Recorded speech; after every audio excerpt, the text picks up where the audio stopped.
we did as a team. I think we did a really good analysis of Mali. I think we played the game really good. We had chances enough to win it for sure. I mean, if you look for the expected goals, we have 2.66 against 0.62. We have the possession that is really high. We have 18 shots against 4, for example. I mean, we win 9 of 10 games like this, I would say, but we didn't today. And of course, I'm feeling a little bit sad about that. But we're still in the tournament. We just need to make sure to win the third game.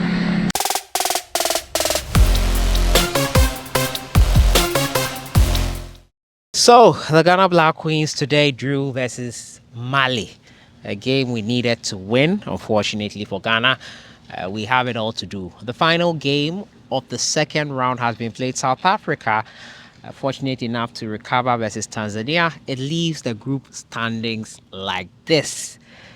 Look, man, can our girls make it to the quarterfinals? Well, I mean, last time I said this and I'll say it again. Fortunately for us, this competition offers opportunity for the best third place teams. Yeah. And Ghana is one of the teams who could end up being in third position in their group and probably make it to the next stage. But then it shouldn't be that case for a country like Ghana. Yeah.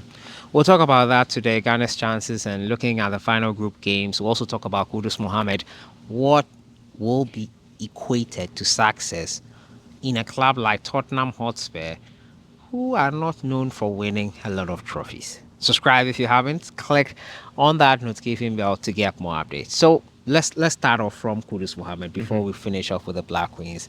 After all the fanfare, after all the jokes, after all the content, after everything, the surprise with the way he was announced, with the music and all that, after that, back to business. And the business involves doing well at Tottenham Hotspur. For a club like Tottenham, who are not used to winning trophies, which many people equate to success at any club, what would you, in your opinion, equate to success for Kudus Mohammed after all the fanfare and everything settles down?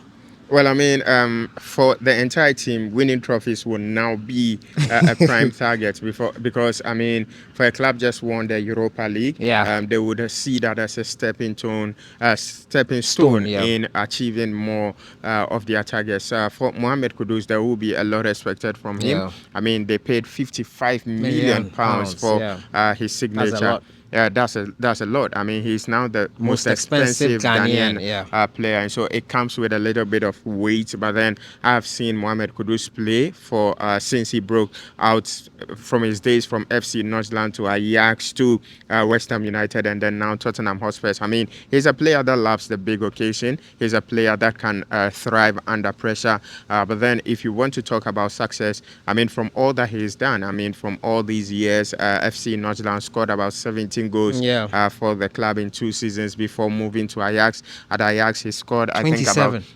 27 in goals like 80 in 80 appearances, and then came to West Ham United, scored 19 goals for them in 80 appearances. And so it tells you that when it comes to averagely, he tries to score at least 10 goals in a season. And so that would have to improve because he's coming in with a huge price. And so for Kudus to be successful at Tottenham Hotspur individually, he would have to improve his goal scoring returns.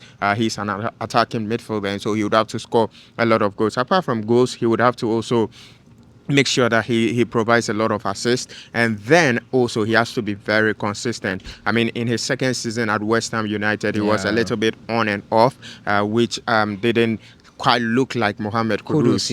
And so for him to be successful at Tottenham Hotspur, he would have to also be very consistent, especially in his first season at the club. And so for me, the goals, the assists, and of course some level of consistency. But then that would also come if he is able to nail one particular position, because I've seen him being switched severally at West Ham United across the front three. Exactly. And sometimes that also affects what the player brings on board, and so that will be one issue that Thomas Frank would have to work on for Mohammed Kudus. But then apart from that, I think as a whole, what will also make him a little more successful at the club will be ensuring that Tottenham Hotspurs consistently qualify for the UEFA Champions League. It's going to be tough next season. Chelsea, Manchester United fans will be optimistic. Despite all the signs, Arsenal will be optimistic. They can turn it around. Third time lucky. They hope that they can turn it around in second place.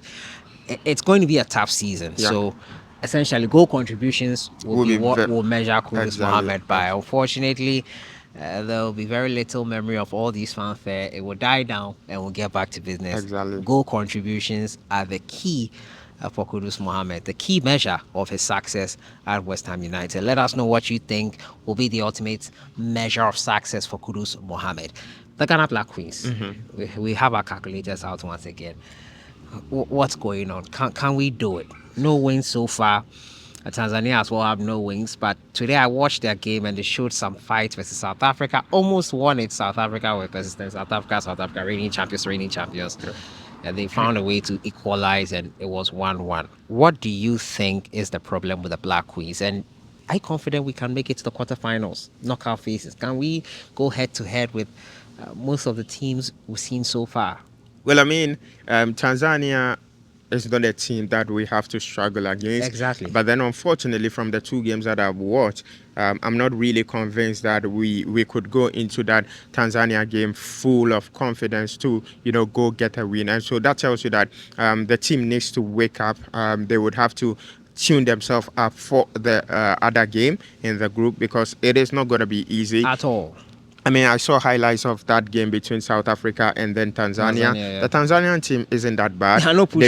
They play some very, very good football. And to be able to hold the winners of the competition or the defending champions, that should tell you that they are also in for business. They would also fancy their chances against the Black Queens of Ghana. But then, like I said, mentally we would have to be ready for it. I think the players are still, for me personally, I think the players are still yet to recover from the technical changes that happened within the last few months. I mean, we saw them have a very good run under Nora Hoptel. They were all flying, playing some very, very good football, scoring a lot of goals, making very few mistakes. But then we've seen the changes also under Kim Boyka Green. I mean, those wins against Malawi and then Benin were okay. But then against the big girls, we also saw that they struggled against Nigeria and then against South Africa. And that can also have an effect on the team. And so they would have to be awoken from their slumber and they would have to go into that final game on Monday. Knowing that a win or nothing, because a draw wouldn't do as good. The Black Queens would have to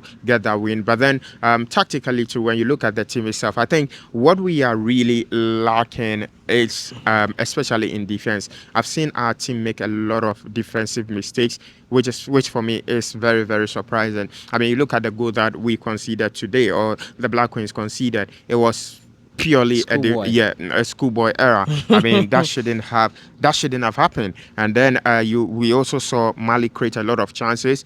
They didn't take their chances. They could have beaten us. And even in the second half, you'd realize that after some changes were made by Boyka Green, the team still lacked that fighting spirit. It looks like they just felt the anger was all lost. And so for me, we would have to be ready, especially mentally, we would have to be ready for Tanzania. But from all that I've seen, I mean, even if we qualify out of the group, I still don't fancy our chances going a lot further. Interesting. So it's very slim to none, basically, for you.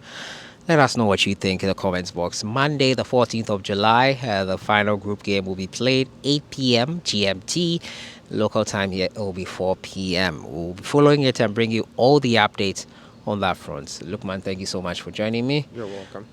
I'll see you guys in the next one. Enjoy the rest of your evening.